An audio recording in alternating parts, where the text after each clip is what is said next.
भद्रकाली पीठ टांडा अयोध्या के अंतर्गत मंत्र विज्ञान संस्थान के द्वारा काफ़ी मंथन किया गया कि आखिर ये मंत्र शक्ति कैसे काम करती है और उसका जीवन पे क्या प्रभाव पड़ता है, कौन सी मूलभूत शक्तियाँ होती हैं जिनके द्वारा ये फलित होती हैं और क्या क्या लोगों के अंदर भ्रांतियाँ हैं इसके विषय में। महंत अनुराग जी से काफ़ी विचार विमर्श करने के बाद हम लोग इस नतीजे पे पहुँचे कि ये निम्नलिखित तत्व हैं जो कि प्रत्येक साधक को ध्यान में रखना चाहिए। पहला मूलभूत तत्व ये है कि पूरी सृष्टि अगर 100 ग्राम की बनी हुई है तो उसके अंदर 70 ग्राम का इलाका जो रहता है वो एनर्जी के क्षेत्र में है, डार्क एनर्जी उसे कहते हैं, जो कि ना आपके आँखों से दिखने वाली रोशनी से ना तो वो एब्जॉर्ब करती है और ना उसको रिफ्लेक्ट करती है, ना उससे कोई रिएक्शन करती है वो।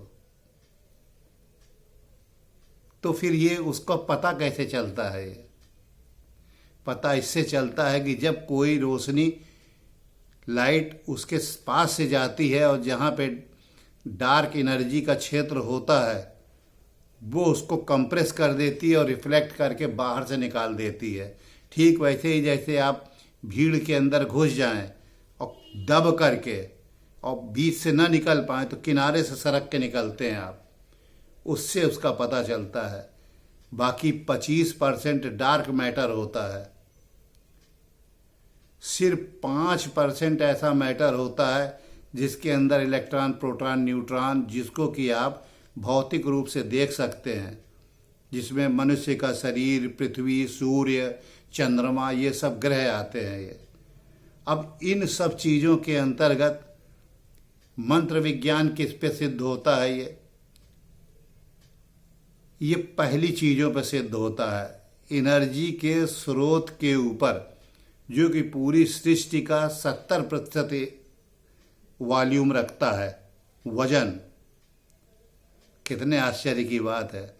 और 25% डार्क मैटर पे रखता है, वो भी विजिबल नहीं है, दिखता नहीं है। अब जो 5% है सिर्फ वही का वही है जो भौतिक है, उसमें पूरी सृष्टि आती है, पूरी गैलेक्सीज आती हैं, सब कुछ उसके अंदर आता है जो विजिबल है। अब जो विजिबल है उसके ऊपर आपके भौतिक के नियम लगते हैं, लेकिन जो इनविजिबल है अर्थात डार्क मैटर है और डार्क एनर्जी, वो उसके ऊपर आपके ये भौतिकी के नियम नहीं लगते उसके ऊपर। अर्थात जो कुछ आपके बनाए हुए नियम है वो उस पर नहीं लगते। जैसे ही आप सब एटॉमिक पार्टिकल में चले जाते हैं, मतलब एटम के अंदर चले जाते हैं, वैसे ही भौतिकता के जो हमारे नियम है वो उस पर नहीं लगते। और जैसे ही वो डार्क मैटर में चले जाते हैं तो ये सब नियम भी उस पर नहीं लगते। और जैसे एनर्जी के क्षेत्र में चले जाते हैं, डार्क एनर्जी के क्षेत्र में, तो वहाँ इन दोनों के नियम नहीं लगते। है ना आश्चर्य की बात। अब मानव का शरीर जो भौतिक रूप से बना हुआ है तो वो चलता है भौतिकता के नियम से, जो सिर्फ 5% है।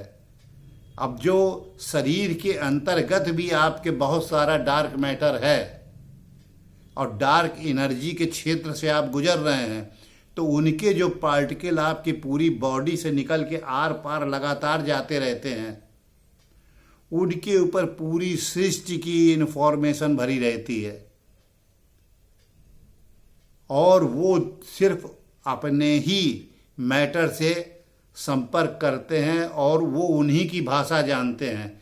जैसे खग ही जाने खग की भाषा।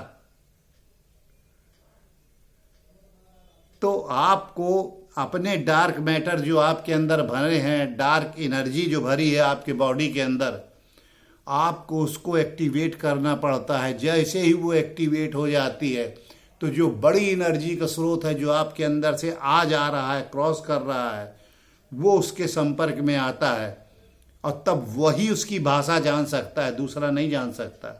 ये ठीक वैसे ही है जैसे आपके मोबाइल का नंबर रहता है, आपके मोबाइल के नंबर में कोड रहता है।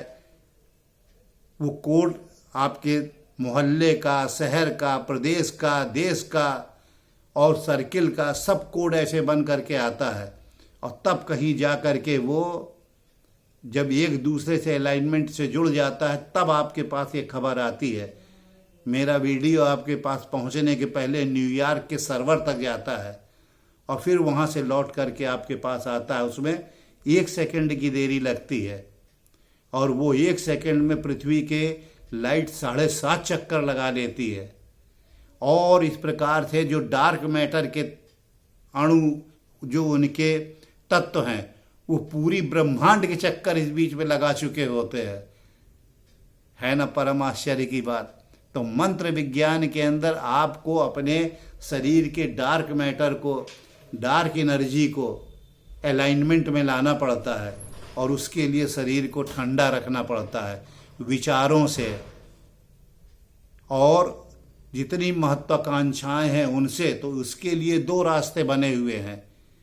एक मार्ग ये कहता है कि सब चीज त्याग दो, जंगलों में चले जाओ तो विचार ही नहीं आएंगे आपके। और दूसरा मार्ग ये कहता है कि सबका भोग कर लो, छक करके भोग करो, इतना भोग करो कि उसके विचार ही आना बंद हो जाए। दोनों ही मार्ग अपने जगह पर सही और सत्य हैं। अब इनको आप कैसे अपने शरीर पे ढाल सकें वो महत्वपूर्ण है। बहुत छोटा सूत्र है मंत्र का। मंत्र लय पे चलता है, बॉडी के वाइब्रेशन पे चलता है और वो करके आपके हाथों का जितना एक्शन होता है उस एक्शन से जो किनारे से तरंगे निकलती हैं वो उसी प्रकार की वेव्स बनाती हैं। ठीक जैसे एंटेना होता है, डिश एंटेना ऐसे रहेगा, दूसरा एंटेना अलग टाइप का होगा, ऐसे ही आपके शरीर में एक एंटेना बना हुआ है जो नीचे रीढ़ की हड्डी, जो टेल बोन है, वहाँ से लेकर के मस्तिष्क तक जाती है। वहाँ पर जाके इस प्रकार का एक एंटेना बना है और उसके बीच में सेरिब्रल फ्लूइड भरा रहता है जो कि लिक्विड रहता है, उसमें कंपन पैदा होता है और पूरे जितने भी बीच में बने हुए हैं सेंटर, उन सेंटरों पे ग्रेविटेशनल फोर्स के द्वारा आपकी मैग्नेटिक फील्ड बनी रहती है और वो मैग्नेटिक फील्ड एक अलग अलग तरंग का काम देती है। इस प्रकार से जो साधक साध करके उनसे संपर्क कर लेता है तो फिर उसको इस भौतिक शरीर की आवश्यकताओं की जरूरत पड़ती भी नहीं है किसी चीज की, क्योंकि वो तो परम सत्ता से जुड़ जाता है और परम सत्ता से जुड़े व्यक्ति को इस शरीर की कोई आवश्यकता नहीं। वो कहीं भी अपने भौतिक शरीर को छोड़ करके कहीं भी विचरण कर सकता है। पूरे संसार में, पूरी सृष्टि में, पूरे ब्रह्मांड में कोई भी ज्ञान आज तक का उसके लिए धूल के समान होता है। कोई भी प्रलोभन, कोई भी भौतिक वस्तु, सब उसके सामने जो चाहे प्रकट हो सकती है, क्योंकि वो सभी चीज़ें इन्हीं डार्क एनर्जी से डार्क मैटर में आती हैं। डार्क मैटर से वो जा कर के भौतिक में आती हैं, जो प्रकट रूप से सिर्फ 5% है। तो चारों तरफ ठीक वैसे ही फैला है जैसे आप पानी के गिलास में, एक गिलास में बर्फ़ डाल दीजिए और उसकी ठंडक से गिलास के चारों तरफ पानी की बूंदें इकट्ठी हो जाती हैं। कहाँ था वो पानी? अभी तक था यहीं पर, दिख नहीं रहा था आपको, और फिर वो उसमें एकत्रित हो जाती है। बहुत छोटा फार्मूला है, बहुत छोटा मंत्र का बीज है ये बीज सब जगह काम देता है। आजमा के देखिए, ध्यान दे के देखिए, सोच के देखिए।